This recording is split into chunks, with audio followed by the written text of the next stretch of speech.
Hi, I'm Marcia Lehman and I'm a Knox County Master Gardener. Today we're going to be working on this boxwood hedge.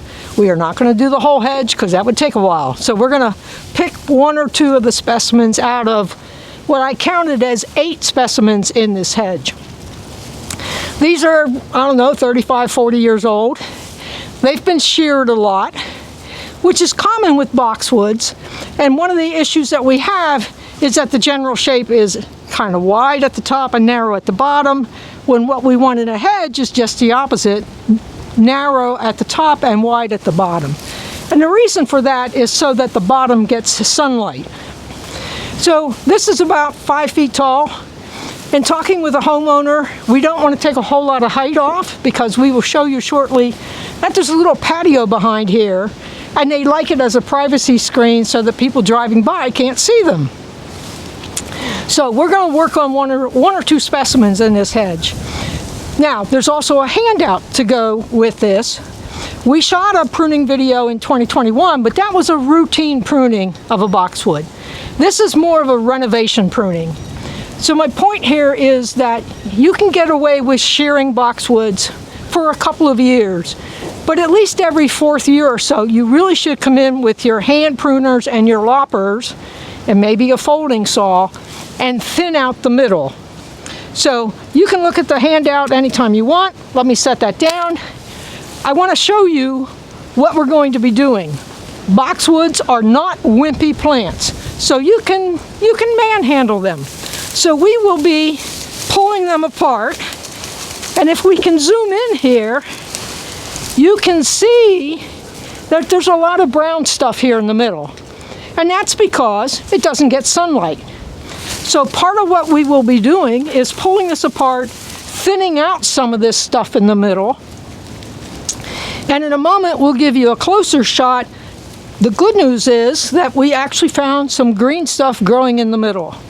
But for the most part, we're going to be pulling this apart, thinning out some of this really brown stuff in the middle, and then we will actually go around and give you a view from the backside on the patio.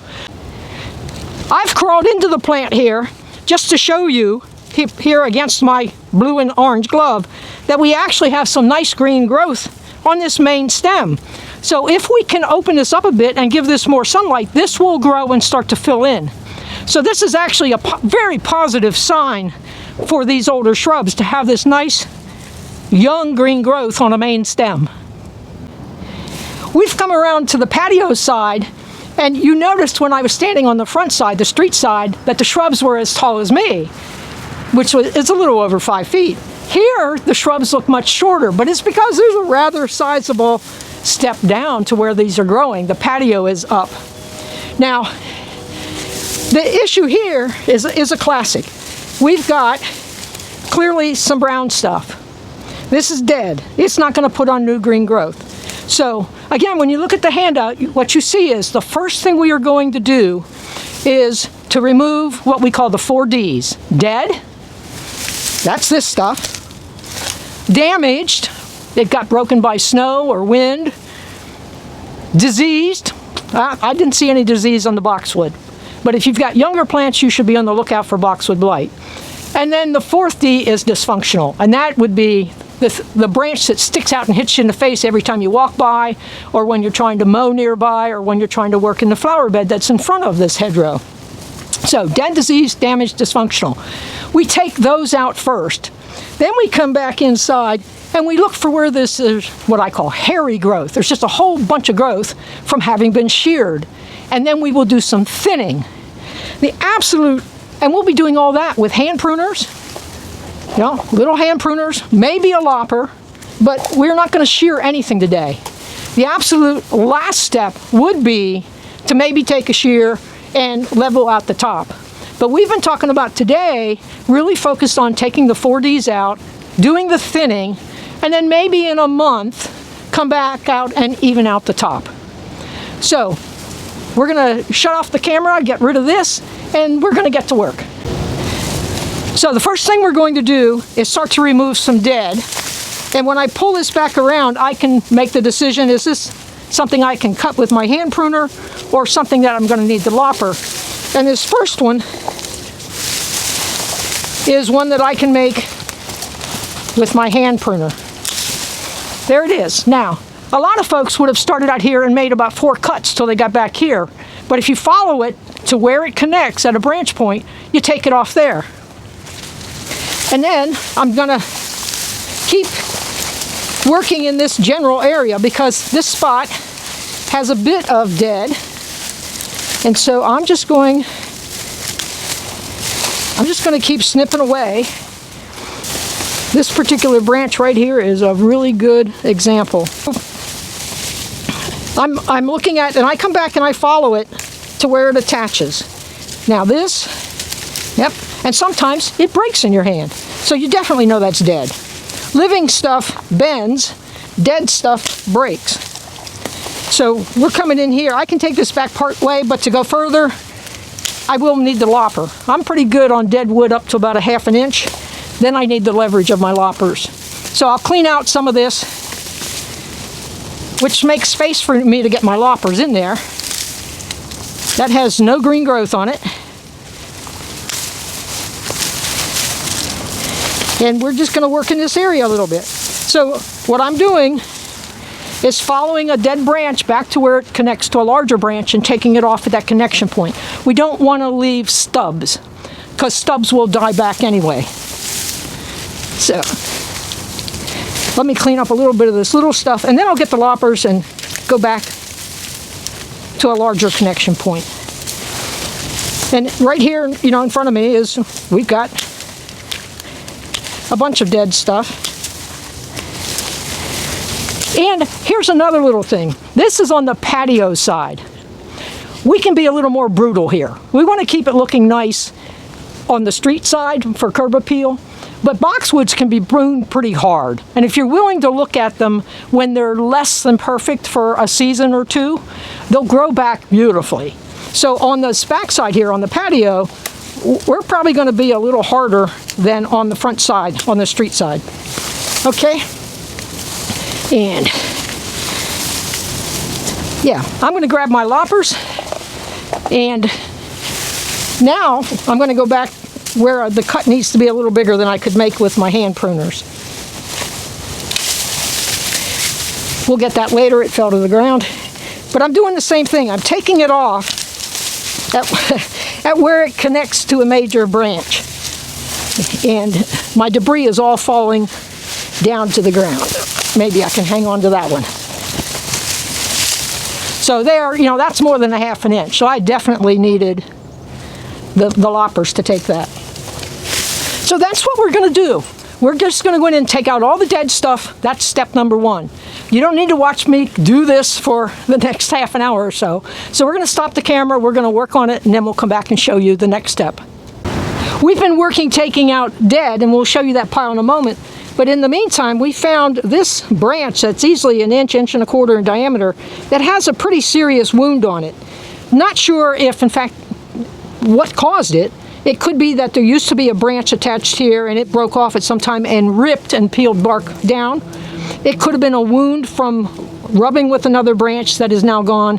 But I'm recommending that we take this off all the way back here at the base of this where it attaches to this other branch. And that's probably even bigger than a lopper cut. I do have a folding saw with me today, but I'm going to take this whole thing off because of this wound, which is easily 8 to 10 inches long. That's just too big of a spot. Insects would love to come in, and then you're going to end up maybe with disease or more damage. And so it's just wise to take it out when that's one of the D's. It's damaged. We don't know what caused it, but we're going to remove it. I did use my folding saw, and you can see here on the end that that's easily 1 1/4 inch in diameter, way more than a lopper could do. Here is the wound that curves around the branch, and as I said, you know, I know that my finger span is 8 inches. That's a little longer than that. That's more like 10 to 12 inches long, which is why we decided to take it. Now, the bad news is that there was green growth on top, but you don't know how long this would live with this type of wound. And on the back, we have, not sure what it is, but it looks like it may have had some scale infestation. So I do think while it left a bit of a hole, it was the smart move to make to keep the rest of the shrub healthy. So I'm going to put that down, and we'll come over here and show you when I say we left the hole. We have cleaned out a whole bunch of dead stuff, which is lying at my feet, and then we took this branch off that came up and filled in here. The good news is this is on the patio side, so it's not obvious from the street, and we will get some additional growth to fill in probably within the year, and so it won't be as obvious. But for the next several months, yeah, it's got a bit of a hole, but we took out something that was not healthy. So that's one of the trade-offs that you have to make sometimes. So we have cleaned out the 4Ds of this one shrub on the patio side. We're going to move around to the street side and do a little work on the front of this same shrub. We've come around to the street side, making sure we're on the same shrub we were working on in the patio. And as you can see on this side, we have some dead too.